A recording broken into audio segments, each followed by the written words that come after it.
When people hear the name DC Comics, they immediately think of capes, masks, and superheroes flying through the sky. But long before cinematic universes took over Hollywood, DC was quietly producing stories that had nothing to do with superpowers at all. Hidden beneath the shadow of Batman and Superman is a collection of films adapted from DC properties that are grounded, violent, emotional, and deeply human. These are underrated non-superhero DC movies most people don't even realize are DC films.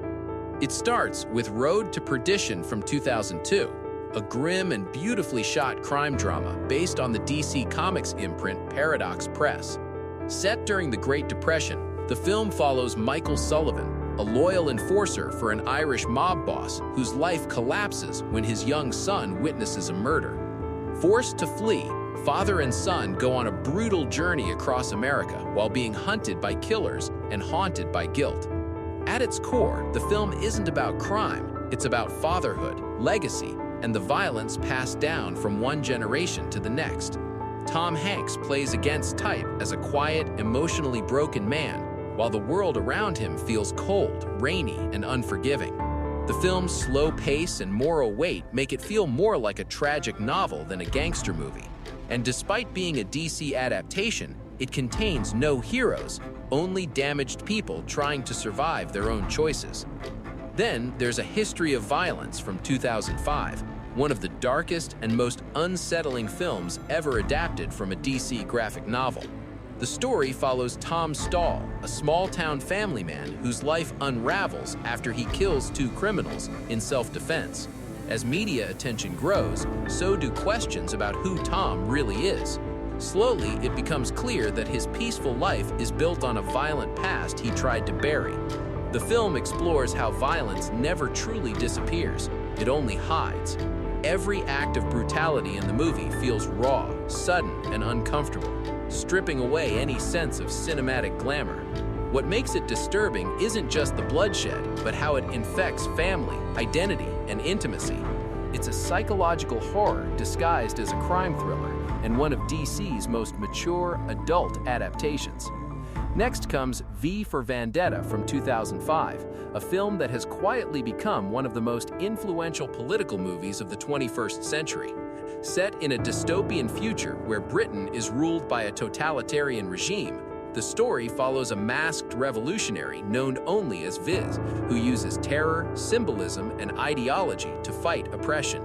But beneath the explosions and iconic imagery lies a deeply philosophical story about fear, freedom, and the cost of rebellion. The film challenges the idea of heroes, forcing the audience to question whether violence can ever truly create justice. Its themes of surveillance, propaganda, and authoritarian control feel even more relevant today than when it was released. Though often remembered for its mask, V for Vendetta is less about the man behind it and more about how ideas can outlive individuals. Moving into action territory is The Losers from 2010, a wildly overlooked DC adaptation that blends military action with dark humor. The film follows a special forces team betrayed by their own government and left for dead. Stranded and hunted, they plan revenge against the mysterious figure who ruined their lives. While it looks like a typical action movie on the surface, The Losers stands out because of its cynical tone and focus on betrayal rather than heroism. These aren't noble soldiers, they're survivors fueled by anger and distrust. The film embraces comic book absurdity without superheroes, making it feel stylish, fast-paced, and surprisingly self-aware. Despite its flaws, it remains one of DC's most fun and underrated non-superhero films. Then there's Jonah Hex from 2010, a film that failed commercially but hides a fascinating concept beneath its rough execution. Based on a DC Western character, the movie follows a scarred bounty hunter haunted by death, revenge, and supernatural visions. Jonah Hex exists in a grim, dirty version of the Old West, where violence is constant and morality is non-existent. The character himself feels cursed, dragged through a world that refuses to let him rest. While the film struggles with pacing and tone, its bleak atmosphere and tragic lead make it stand out as a rare attempt to blend westerns, horror, and comic book mythology into something deeply unconventional. DC Adaptations ever made is The League of Extraordinary Gentlemen from 2003. Based on Alan Moore's graphic novel, the film assembles famous literary characters like Alan Quatermain, Captain Nemo, and Dr. Jekyll into a Victorian-era team tasked with stopping global catastrophe. While the movie diverges heavily from its source material, it remains a bizarre and ambitious experiment, a shared universe long before Marvel made it popular. Beneath its blockbuster exterior lies a story about imperialism, ego, and the myth of heroism. Its failure overshadowed its creativity, but it stands as an important stepping stone in comic book cinema history. Then there's American Splendor from 2003, perhaps the most human DC film ever made. Based on the autobiographical comics of Harvey Pekar, the movie blurs the line between reality and fiction, mixing documentary footage with dramatized scenes.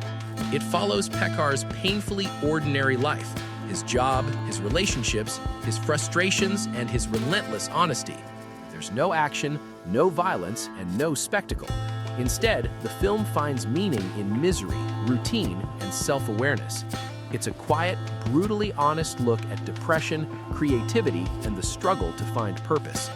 As a DC adaptation, it proves that comic book stories don't need fantasy to be powerful.